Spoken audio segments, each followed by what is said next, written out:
doing another video on behalf of Winter in Baseball, which is my baseball blog.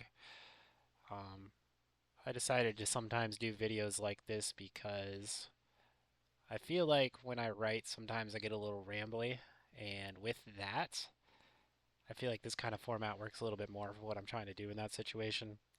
So I am kind of deciding to just talk a little bit about who I am and my journey with baseball. I'm going to kind of call this a baseball biography, for lack of a better word. A biography is kind of weird because you don't know who I am, and who wants to read a biography on some random dude? I don't know. But I just kind of felt like something I wanted to talk about. I like to kind of talk about my relationship with the game of baseball, kind of why I'm decided to do this. I know I talked about it a little bit if you watch my Sammy Sosa video. I did do that. I kind of went into my back history a little bit. I kind of want to go back to the beginning of my life from when I was born and kind of just track almost year by year up to the current day in my relationship with baseball. I don't know exactly how I'm going to do it yet because there's obviously going to be days when I was younger where I don't remember exact years because I was a baby or I was a toddler, and you just don't have memories from those times. And there's definitely like time periods I do remember specific things, but I can't tell you for sure what year of things I remember. But I kind of just wanted to go back to the beginning and go from there. I guess kind of first and foremost, who am I? Like, am I anybody in the game of baseball? No, I'm nobody. Ultimately I'm a fan who has spent a lot of time reading about baseball. I would say since about my whole life I've been obsessed with the game, but I would say as far as like reading and digging into a lot of different things, I've been doing it since 2021. I would say is when I really, really got into it. And I've had spurts beforehand, but I've been reading a lot of baseball history, a lot about just different people in the game of baseball, and then I've also up through I want to say the 1970 season, I got this book on play-by-play in the World Series, and I've done some research on that. So I would say, or actually, I've read the play-by-play to each World Series up to through the 70s, so I could kind of see how games were played out well before television, radio, and that sort of thing. I've also watched a lot of old games from throughout the years. Just I'll throw them on my phone in the background, and I'll watch different old baseball games to kind of get an idea of what baseball was like in certain time periods. I've watched a lot of This Week in Baseball from like the 70s and the 80s. Just something, again, I'll throw it on in the background. I've listened to some old baseball games from like the 60s, the 70s, the 50s, even. Just to kind of get an ambiance and a sense for baseball in time periods that I wasn't alive then, or I wasn't an adult during then, at the very least, for some of that stuff. Um, the whole idea behind what I'm trying to do is capture what it feels like to be a fan of baseball. Because I do think to a lot of people, being a fan of a sport, if you're not in it, if you're not a fan of a sport, people who are fans of sports completely get it, but people who aren't, it's a little bit crazy. You're basically rooting for, in a professional sport, a bunch of rich guys who have no connection to your city, um, and you root for that team to win, and it affects you emotionally. And it is kind of a bizarre thing.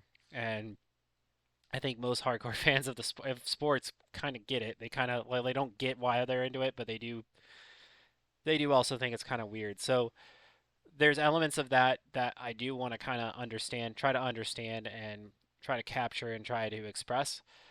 But there's also like little tiny feelings. I remember, like, I guess the way I want to put it is I remember when I was a kid and I was 4, 5, 6 years old.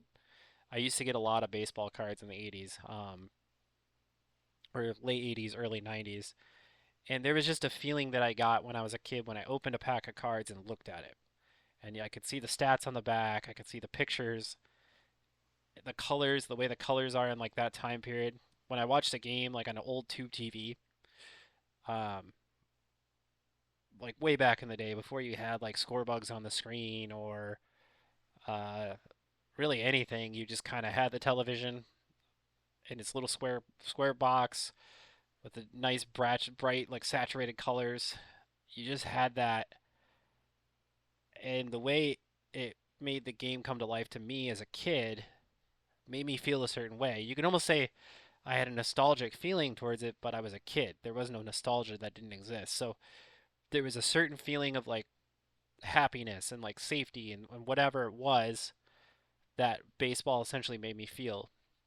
And what I'm trying to do is capture that connection and create it through different writing, through videos, through different ways of thinking about the game in a unique way. It's not just like for me, it's not just about analyzing a team, analyzing if a trade was good, analyzing wins and losses and statistical measures and things like that. That stuff is important, and I do have interest in that too, obviously. But there's more to it than that. Like baseball is a game, baseball's fun, baseball feels a certain way, um, to me at least, as a fan, and I want that feeling captured, and I want that feeling presented.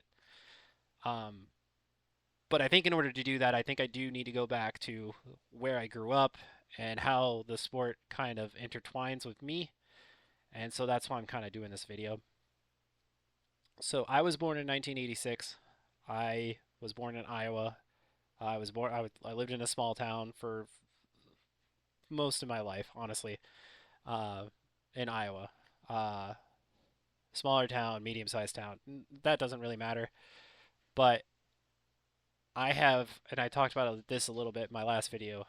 I had my earliest memories as a baseball fan were, or my earliest memories with the game of baseball has me in my backyard with a wiffle ball bat and a wiffle ball, playing by myself, in the summer. Like I remember the heat pouring down on me, like a hot, humid Iowa day. And I remember I had a baseball hat that was a Mickey Mouse hat, and it was like an elastic band hat, and I would wear it, and my team would be the Mickey Mouses. I think there was times where we were the Iowa Mickey Mouses, or I think I was just the Mickey Mouses. I don't really know. I was a little kid. The logic doesn't always make sense. But that was the baseball team I was. So we'd be the Mickey Mouses, and we'd be in my backyard, and I'd be playing baseball. And I had my own rules for how stuff worked. But at the end of the day, it was me throwing the ball in the air, hitting it, and that was it. That was baseball. I didn't have a way to pitch. I didn't know how to pitch to nobody. The only thing I could try to do was try to throw the ball to myself. So I would try to throw the ball. I would try to race the ball to the plate, pick up the bat, and hit it. Never really worked out. So I couldn't really simulate pitching aside from just maybe doing a windup and pretending to throw. I think that's ultimately what I settled down on. And then when there was a hit, I would just throw the ball in the air and catch it. So that was my earliest memories of baseball. The funny thing is, when I was really little, my earliest memories of sports, period, are actually football related. Like I remember having the sheets with like the logo fonts that you kind of see sometimes nowadays too, but it had like the old logo fonts of all the NFL teams. And I mentioned this in my last video, but my parents told me that I could name or I could match the helmet logo with each team. My favorite TV show as a kid was NFL Primetime with Chris Berman. I used to love watching that show when I was like in preschool on a Sunday night. I had to watch NFL Primetime like every week. That was my biggest show. So my early days, my earliest sports memories are the NFL. Um, I think part of it is because even baseball kind of works with this too, but I think part of it was because those two sports were the most accessible to me as a kid, as far as I could go outside and play. I could go pick up a football and throw it around. I could play catch with my dad, or I could play with the Nerf football inside. I could just run around. What I would used to do is just run around with a football, and I would dive on the couch, and that was the end zone. That was where the touchdown was. I had a blue Nerf football with the ends chewed off because somehow all Nerf footballs got chewed off because I'm weird, I guess, but I feel like I'm not the only person who chewed their Nerf football. And then I had a normal football that was used for outside.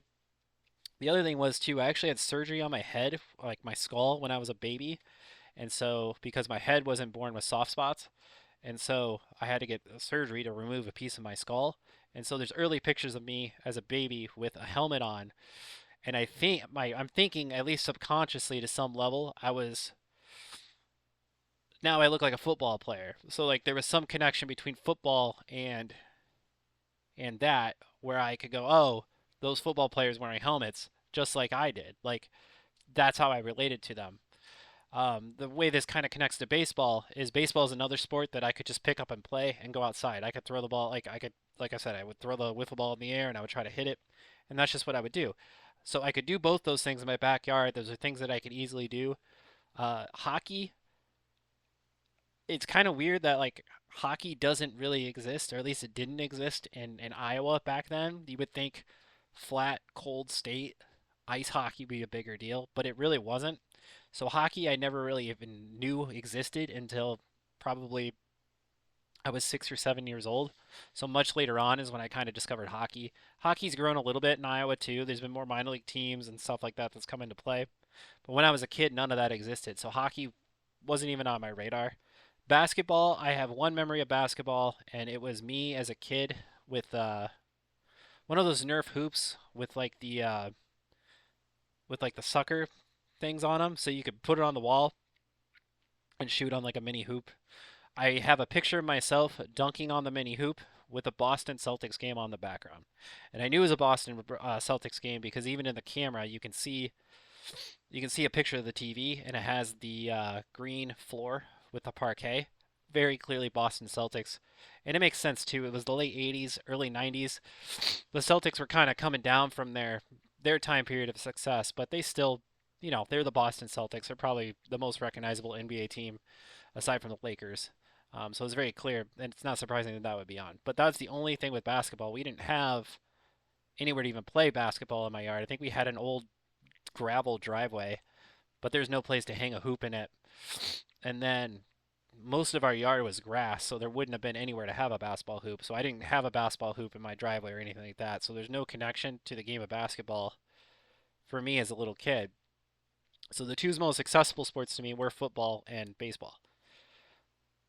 I think baseball I ended up getting attached to more and more because it was less physical. I do remember very distinctly with football, I had like some reason I had an old leather helmet, and my guess is it was tied to my head surgery, and it was actually a piece of like medical, I don't even know, bandaging, but it looked like an old leather football helmet from the 20s. And I remember would wear that, but it didn't have a face mask, and I think I got hit in the face with a football, and I remember crying, and it hurt, and it wasn't pleasant getting hit in the face with the football when you're 3 years old. Um, but baseball had, I mean, I didn't play with a real baseball, like a real hard ball with the stitching and everything. I played with a wiffle ball. So with a wiffle ball, you get hit with that thing, it doesn't hurt even if you're like a kid. It hurts a little, you'll sting, but like ultimately it didn't hurt. So I think that's where I started to gravitate towards that. But the real reasoning why I ended up picking baseball over anything else is like my passion. I honestly have no real idea. The closest thing I can think of is both my parents played baseball in like high school. Well, my dad played baseball, my mom played softball. So they both played the sport. My dad played football in high school too, but my mom didn't.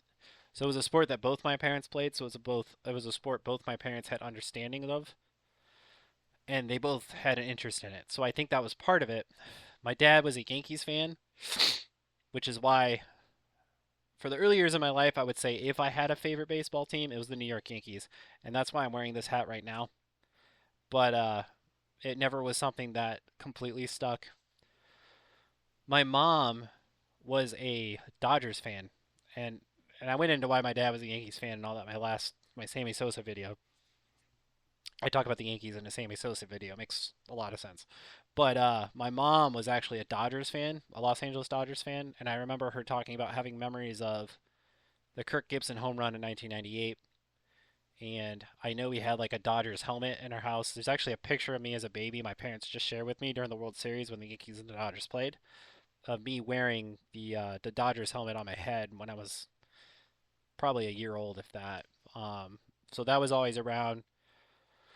I do remember having Dodger cards that my dad always asked me to save to give to my mom, just like I did with the Yankees cards. They would go to him.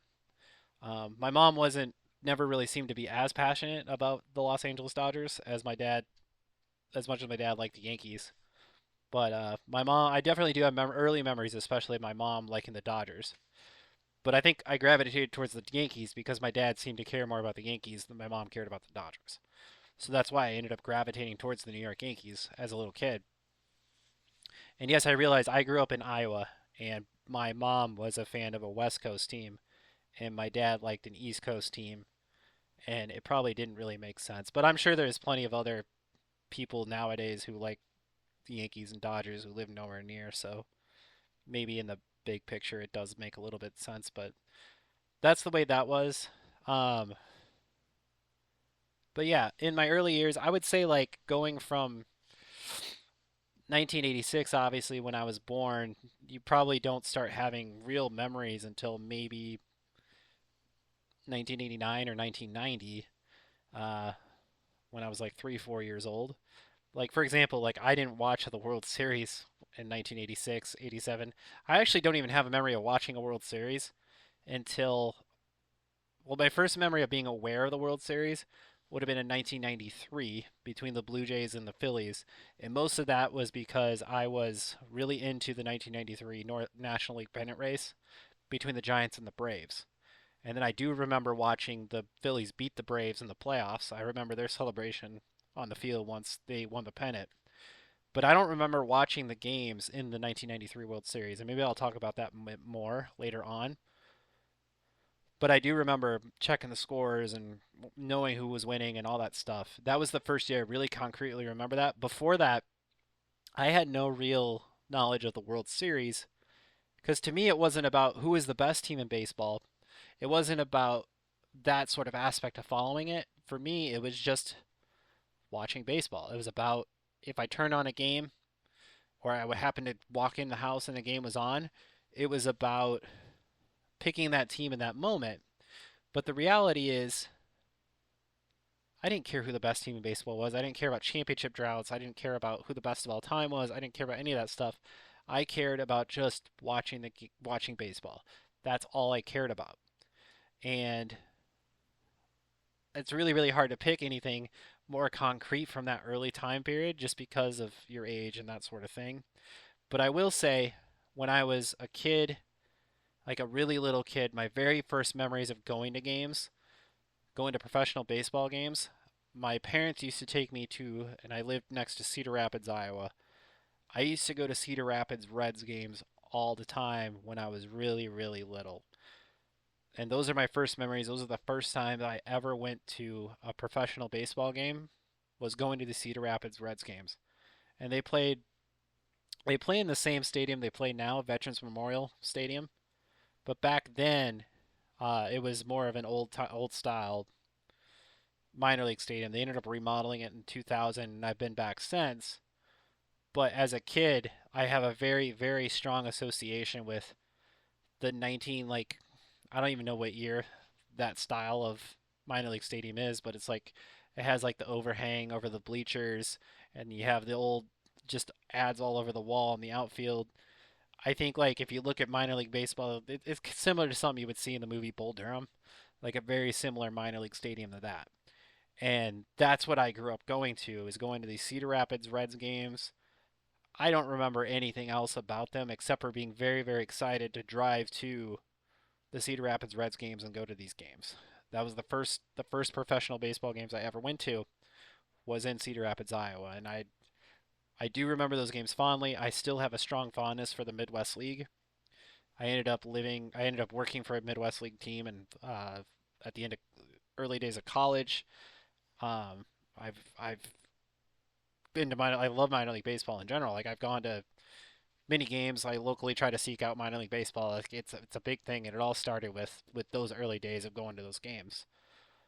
Um, my first major league game would have been in 1990, and I wouldn't say I distinctly remember it. I remember small parts of it. It was actually in Cleveland. It was actually a game between the Yankees and the Indians, and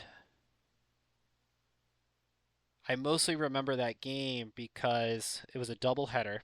So my first major league game was actually a doubleheader, and the only things I really really remember about the game was the drive into Cleveland. I remember waking up after a long car ride, like sleeping overnight. I think we drove in overnight, and I remember waking up in the back seat and being in Cleveland and being there, and it was a long drive. Probably, if I had to guess, it's probably like a 7 or 8 hour long drive.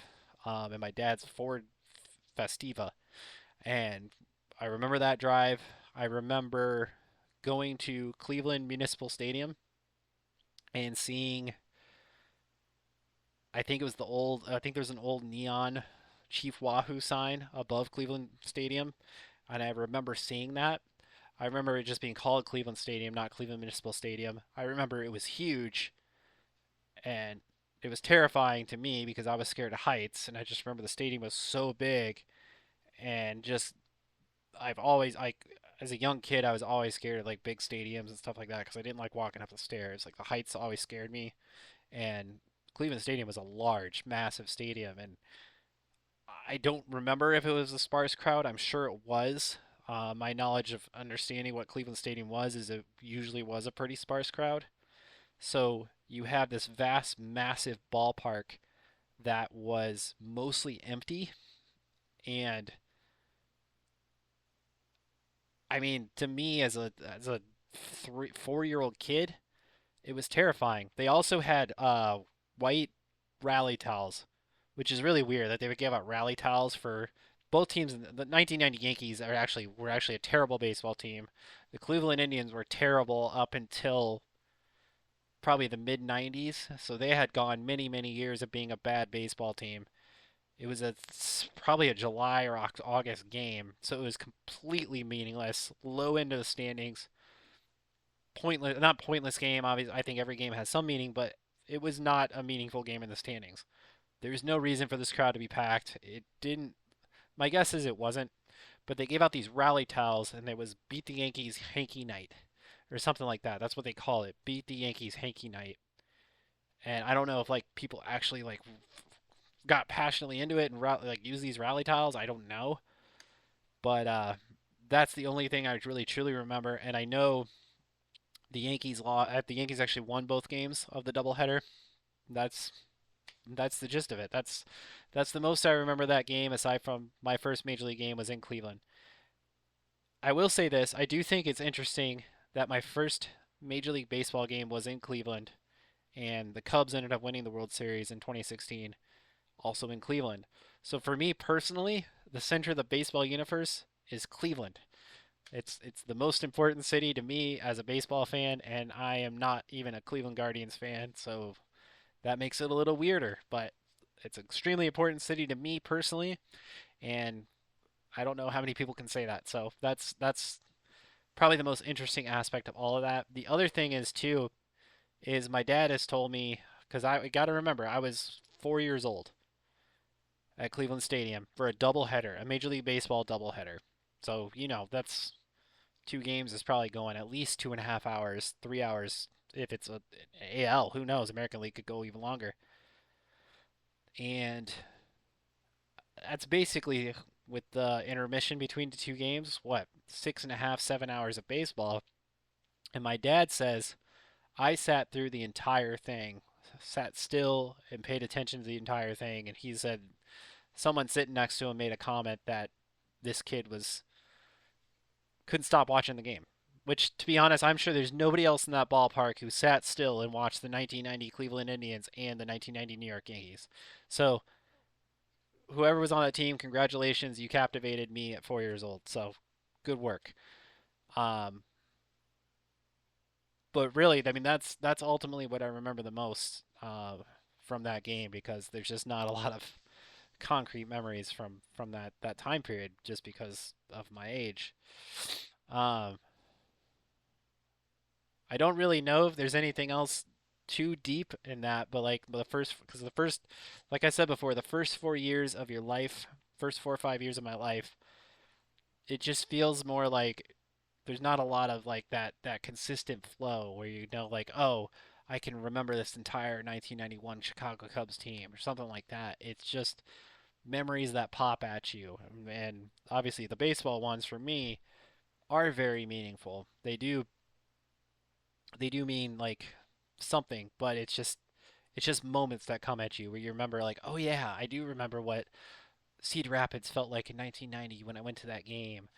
I do remember, you know, a couple distinct sounds that pop at me from Municipal Stadium when like the stadium was somewhat empty, but you still hear the little light applause, or you can hear not specific comments, but the way voices sound like echoing through the concourse, or things like that. But like I couldn't tell you I remember a single thing about the 1990 Major League Baseball season because I don't.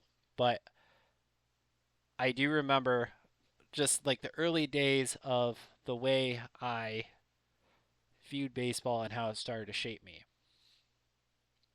So I don't really have much else to add from, and I'm gonna kind of I'm trying to figure out how to do this as far as a timeline. And I think what I'm gonna do is these early days I'm just gonna absolutely cluster together. So 1986 to 1990 is just gonna be kind of preschool years, like formative years. Like here's the random memories that come at me. You know, like I said, I remember the first Major League Baseball game, bits and pieces of it. And I think as I kind of go on, I can start to go more into like, hey, how did the 1996 Major League Baseball season impact me? Well, I remember that World Series between the Yankees and the Braves. And while I have talked about it a little bit in that previous video, maybe go into that a little bit more. Maybe when it gets to the 2003 season when I was 17, and, the Cubs had the Bartman incident where the Cubs get affected by that, and the Florida Marlins come back from 3-1 down. Obviously, that NLCS was heartbreaking and disappointing as a fan. But there was also the season that led up to it with so many good memories where the Cubs won the division and things like that. So maybe I could kind of go through the season and how that felt to me. I also played high school baseball. I played very poorly. I played, and I didn't even play varsity. So I played high school baseball my first 2 years of high school. I played baseball elementary school up through high school. I could go into a little bit too on how it affected me when my baseball career.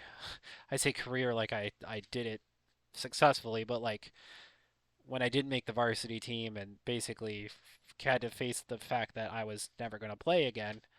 Um, just kind of go through how that felt, how that impacted me. Maybe in my later years, up through when the Cubs won the World Series, or in a lot of ways. And it's really weird because like some of my most memorable seasons or summers in my life, they don't just center around like the Cubs. There's other events that have happened that surround a good Cubs baseball season. But like when the Cubs are good for a season, it just feels like that is a perfect backdrop for the rest of the summer. Like the rest of the summer is going to feel a certain way.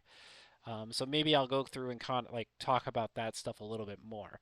I talked about the 1998 Cubs when I talked about Sammy Sosa, but there's other aspects of that summer that were memorable to me and I think affected me during a pretty formative year. I would say 12 years old. That was my first year of middle school. So just all the aspects that kind of go with that, with the backdrop of this baseball season that you're also dealing with, or you're also dealing with. Not like there are some years that do feel like you're dealing with a baseball team, but like that, like a good baseball team is more just like I don't know. It's kind of like this, for lack of a better word, like a romance that you have for the entire summer, like this relationship you have between you and your baseball team. And I know it sounds a little silly, but it does kind of work as a backdrop for that entire year. So just kind of helping to present that in that manner, I think could be very, very interesting. And there's other things I want to do too, not just like in this style of video. I want to do like sort of travel sort of things too, where I go to different historical locations and film that sort of stuff. Like kind of film stuff that I've kind of researched and I'm aware of. Um, I want to do those kind of things as well. I also kind of I want to figure out a way to do some sort of commentary where I react to older baseball games. I know there's a lot of old full baseball games on YouTube. I actually have a VHS of Greg Maddox's 300th win. I have audio tapes, cassette tapes. I think I have them here. If they're not here, I'd have to go find them somewhere. Of when Sammy Sosa hit, I want to say a 61st and 62nd home run. So I have stuff like that. I would love to listen to that and give like my thoughts and my reaction to it. I am a little concerned with how that could work with like copyrights in terms of Major League Baseball, so I don't want to do something illegal. Obviously, like I'm not out here trying to do anything like that. So I might look into doing that sort of thing more. Just because I do think there's certain things that could be fun, especially with like older. baseball games, not just the games themselves. It's really, really fun, especially because I've watched like I think it's one of the World Series games from the 50s. It's one of like it's the first game that they have a full footage of an entire game with between the Dodgers and the Yankees. And some of the ad copy in it I find is hilarious. Not to mention some of the ways they play the game. Like I do remember distinctly watching it. Just for here's an example, and watching those games and seeing how quickly the game moved along. It seemed like batters were up there with the intent of hit the ball as quickly as possible. There was no mentality of let's work the count. There was no mentality of launch angle or contact only is bad. You have to have the exit velocity and hit the ball hard. And I'm not saying that stuff is bad. I understand why it's good strategy to have in a baseball game, but just the difference in that sort of approach made the game have such a different flow than it has nowadays. And there were some innings that seemed like they went 2 3 minutes and they were just over. So just I want to watch games like that. I would love to give my live reaction to it. I've tried to do it where I type it out, but I don't think it has the same sort of impact as it would as if I was kind of saying what I'm thinking as it goes along. So I want to do stuff like that. Some of the old commercials I would love to just rewatch just with that aspect. I think that could be fun too. So that's kind of some of the stuff I want to work on with this. Um, there's also on my actual blog, I have different articles that I'm working on as well, that are just more writing oriented, and I type like that because that means writing. So just so you're aware. But that's some of the other stuff that I want to do too. But as far as this video series, I want to kind of continue in some sort of chronological order with me talking about my life. I wouldn't want to say my life in baseball because, like I said, I'm not anybody. I'm just a fan of the game. So my life's relationship with baseball is probably the best way to put it. So I'm going to go ahead and stop there. I kind of covered 1986 to 1990. If you have any thoughts about that era of baseball, if you have any questions you want to ask me about my baseball fandom, I mean, absolutely do. If you have any thoughts about what you think of that area of baseball, definitely put them in there. If you have any questions for me that I could cover going forward, absolutely, I'll answer any of them. But that's kind of what I'm going to continue to do with this. So if you've made it this far, I do want to thank you for watching. You can like and subscribe and do all the stuff that YouTube tells you to say to do to help the channel if you have any interest in continuing to see this sort of thing. But otherwise, thank you and have a good day.